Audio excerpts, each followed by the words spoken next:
Assalamualaikum warahmatullahi wabarakatuh. Hai teman-teman, perkenalkan nama saya Teca Zafira, sering dipanggil Teca dengan NIM 19231149 dari jurusan Pendidikan IPA di Universitas Negeri Padang. Nah, pada kesempatan kali ini saya akan mencoba menjelaskan mengenai materi sistem pencernaan pada manusia dengan berbantuan alat peraga. Jadi teman-teman pada bingung kan bagaimana sih sistem pencernaan yang terjadi di dalam tubuh manusia dan apa sih itu sistem pencernaan manusia? Sistem pencernaan manusia merupakan proses mengubah makanan dari ukuran yang besar menjadi ukuran yang lebih kecil atau halus, serta memecah molekul makanan yang kompleks menjadi molekul makanan yang sederhana dengan menggunakan enzim dan organ-organ yang berfungsi sebagai sistem pencernaan di dalam tubuh manusia. Proses pencernaan makanan pada tubuh manusia dibedakan menjadi dua. Yang pertama yaitu pencernaan makanan secara mekanik. Nah, pencernaan secara mekanik ini merupakan perubahan makanan dari bentuk besar menjadi bentuk yang lebih kecil atau halus. Pada manusia, proses pencernaan mekanik ini dilakukan dengan menggunakan gigi. Kedua yaitu ada proses pencernaan secara kimiawi. Nah, proses pencernaan secara kimiawi ini merupakan perubahan makanan menjadi zat yang kompleks menuju zat yang sederhana dengan bantuan enzim. Enzim di sini berfungsi untuk mempercepat reaksi-reaksi kimia yang terjadi di dalam tubuh manusia. Proses pencernaan makanan pada manusia adalah organ-organ tubuh yang berfungsi untuk mencerna makanan yang telah kita makan. Adapun alat pencernaan dibedakan menjadi dua. Yang pertama yaitu ada saluran pencernaan dan kelenjar pencernaan. Saluran pencernaan manusia merupakan saluran yang menerima makanan dari luar dan mempersiapkannya untuk diserap oleh tubuh manusia dengan jalan atau proses pencernaan dengan cara mengunyah, menelan, dan pencampurannya dengan berbantuan enzim di dalam tubuh manusia. Saluran pencernaan manusia terbagi menjadi 6, di mana kita dapat melihatnya. Yang pertama yaitu ada mulut, makanan akan diserap dari mulut yang pertama. Yang kedua yaitu ada kerongkongan, ada lambung, kemudian ada usus besar, usus halus, dan yang terakhir itu ada anus. Proses pencernaan makanan dari saluran pencernaan yang pertama yaitu dimulai dari mulut. Mulut ini dimulai sejak makanan masuk ke dalam mulut. Di dalam mulut ini terdapat beberapa alat yang dapat membantu sistem pencernaan seperti ada gigi, ada lidah, dan kelenjar air ludah. Nah, di dalam mulut ini terjadi sistem pencernaan makanan secara kimiawi dan secara mekanik, di mana secara mekanik ini dengan berbantuan gigi dan sedangkan secara kimiawi ini dengan berbantuan enzim. Yang kedua yaitu ada kerongkongan. Kerongkongan di sini merupakan saluran penghubung dari mulut menuju lambung. Nah, jadi fungsi kerongkongan di sini yaitu sebagai jalan bagi makanan yang telah kita kunyah dari mulut menuju lambung. Di dalam kerongkongan ada otot kerongkongan yang berkontraksi secara bergelombang untuk mendorong makanan menuju ke dalam lambung. Nah, gerakan ini sering dikenal dengan gerak peristalsis. Gerak ini terjadi karena otot yang memanjang dan melingkari dinding kerongkongan yang terjadi secara bergantian. Yang ketiga yaitu ada lambung. Lambung merupakan kantong besar yang berada di sebelah kiri perut yang berfungsi sebagai tempat pencernaan makanan. Nah, di dalam lambung ini terdiri dari 3 bagian. Yang pertama yaitu ada bagian atas atau kardia. Yang kedua yaitu ada bagian tengah yaitu berbentuk bulat yang dinamakan dengan fundus, dan yang ketiga itu ada bagian bawah atau pilorus. Nah, bagian atas berdekatan langsung dengan hati dan berhubung langsung dengan kerongkongan.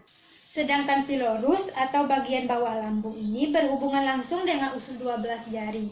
Nah, jadi bagian atas lambung atau kardia dan bagian bawah lambung yaitu pilorus terdapat klep atau sfinkter yang mengatur masuk dan keluarnya makanan dari lambung kita. Nah, di dalam lambung ini terdapat dinding lambung yang terdiri dari otot yang memanjang, melingkar, dan menyorong. Otot-otot tersebutlah yang membantu lambung berkontraksi sehingga dapat mengaduk makanan secara baik dan tercampur dengan sempurna dengan getah lambung.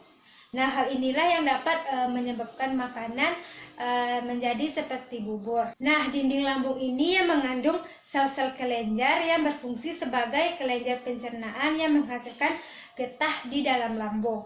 Nah, getah lambung ini mengandung air lendir, air asam lambung, enzim renin, dan enzim pepsinogen. Yang keempat yaitu ada usus halus. Usus halus ini merupakan tempat penyerapan sari makanan dan tempat terjadinya proses pencernaan yang paling lama. Nah, di dalam usus halus ini terdiri dari 3. Yang pertama yaitu ada usus 12 jari atau duodenum, yang kedua yaitu ada usus kosong atau jejunum, dan yang terakhir yaitu ada usus penyerap. Pada usus 12 jari bermuara saluran getah pankreas dan juga empedu. Nah, di mana pada pankreas ini menghasilkan getah pankreas yang mengandung enzim-enzim seperti amiloksin, tripsinogen, dan slepsin. Pada usus halus terdapat dinding usus halus yang dapat menghasilkan getah usus halus yang mengandung enzim-enzim seperti enzim maltase, laktase, sukrase, tripsinogen, dan enterkinase. Nah, pada usus halus ini terjadi sistem pencernaan makanan secara kimiawi. Nah, di mana kita mengetahui sistem pencernaan secara kimiawi ini merupakan sistem pencernaan yang dibantu oleh enzim-enzim yang terdapat pada usus halus. Nah, dari usus halus tadi ini kemudian makanan yang tidak dicerna kemudian dilanjutkan oleh usus besar seperti selulosa dan lendir lainnya. Kemudian dari usus besar ini akan diteruskan menjadi feses, kemudian akan dicerna lagi oleh anus. Nah, yang terakhir yaitu ada anus. Anus ini merupakan tempat pembuangan feses yang berasal di dalam tubuh. Sebelum dibuang ke anus, feses ditampung terlebih dahulu di dalam rektum. Apabila feses sudah siap dibuang, maka otot sphincter rektum akan membuka dan menutup pembukaan ke anus. Jadi di dalam rektum ini terdapat 2 buah otot, yaitu ada otot polos dan otot lurik. Nah, proses pembuangan air besar ini dilakukan dalam keadaan sadar, yaitu dengan adanya kontraksi otot pada dinding perut yang diikuti dengan mengendurnya otot sphincter anus dan kontraksi kolon serta rektum. Kemudian feses tersebut akan didorong keluar ke dalam anus, akhirnya feses akan keluar.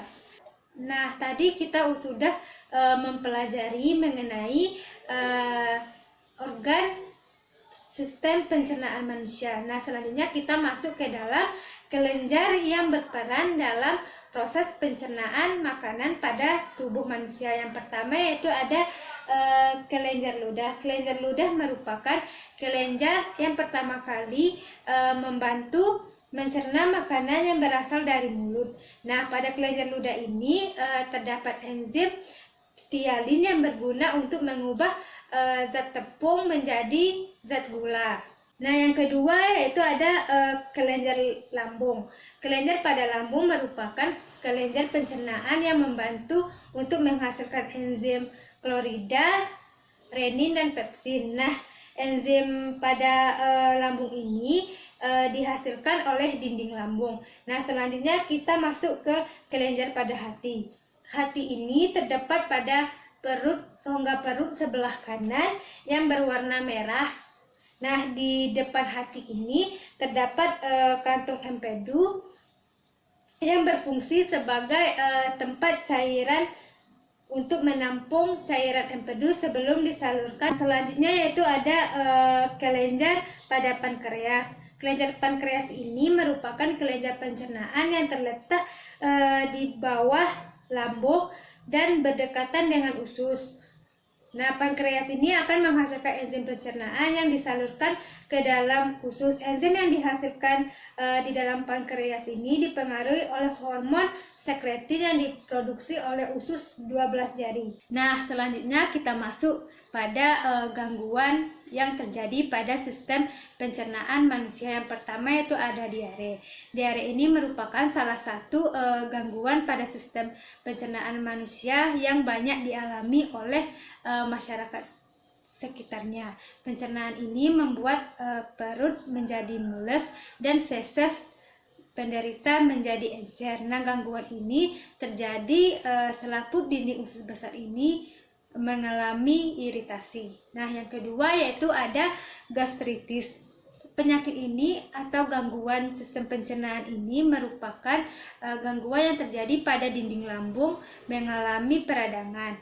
Nah, gangguan ini diakibatkan oleh tingginya asam klorida atau HCl yang terdapat pada dinding lambung.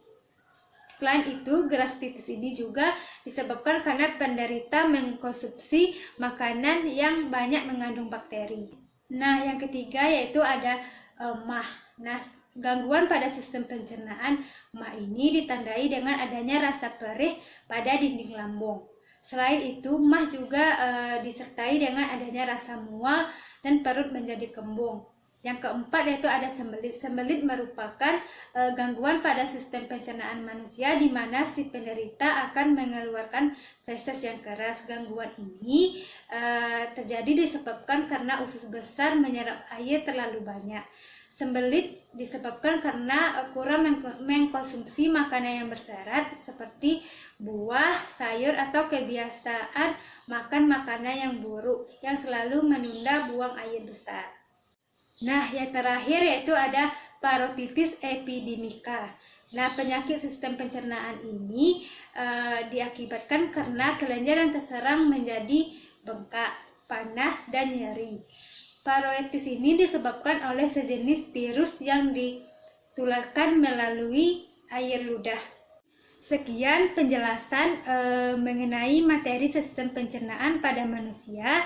Saya Teca Zafira, pamit undur diri. Assalamualaikum warahmatullahi wabarakatuh.